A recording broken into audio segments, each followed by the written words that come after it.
Lep pozdrav vsem skupaj.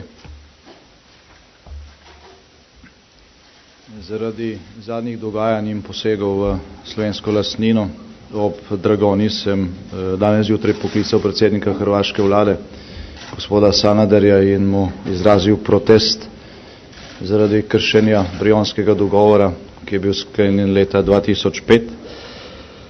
Povedal sem mu tudi, da je Blejski dogovor iz septembra lanskega leta v nevarnosti, ukolikor se bodo takšni posegi nadaljevali. Dobil sem odgovor, da gre tukaj pravzaprav za neko dejanje, ki ni v pristojnosti hrvaške vlade, ampak da ga je izvedla bujska občina.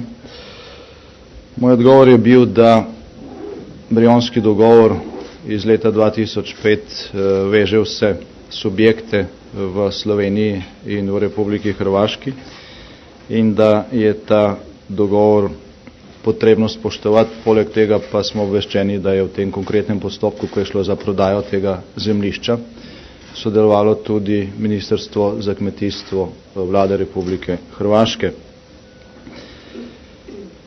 Kljub temu, da se nisva strinjala o samem poteku in razlogih za ta konflikt, je prišlo do dogovora, da se takoj sestane mešana komisija, ki je bila ustanovljena na podlagi Blejskega dogovora in ki ima za nalogo, da natančno določi sporno območje oziroma sporne točke ob meji med Slovenijo in Hrvaško. Ta določitev bo seveda omogočila lažji nadzor izvajanja Brionske izjave oziroma Brionskega sporazuma, posledično pa bo seveda tudi omogočila, da se za te sporne točke poišče rešitve. Vendar pa tukaj tudi javno, na podlagi slabih izkušenj, ki jih imamo po letu 2005, povem, da bo vlada oziroma da bom vlade Republike Slovenije v primeru, če se bodo enostranske kršitve Brionskega dogovora nadaljevale, predlagal zamrznitev izvajanja odločitev, ki jih je vlada Republike Slovenije sprejela na podlagi Blejskega dogovora iz septembra lanskega leta. Te odločitve pa se nanašajo na določitev pravnega okvira za posredovanje mejnega vprašanja tretji strani in seveda tudi na ustanovitev te mešane komisije za določitev spornih točk ob meji. Situacija je resna.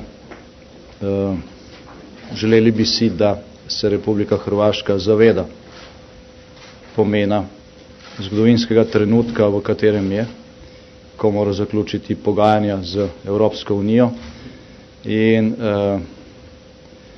tudi dejstva, da na tej poti potrebuje prijatelje in da takšne enostranske poteze, kot se dogajajo, prijateljstva ne krepijo.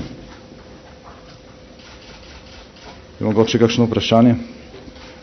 No, kar se tiče pa konkretnega ravnanja v tem konkretnem primeru, ki v zadnjih dneh zelo zaposluje tudi slovensko javnost, pa bodo institucije oziroma bo institucija, ki je lastnik te parcele, to svojo lastnino seveda zaščitila.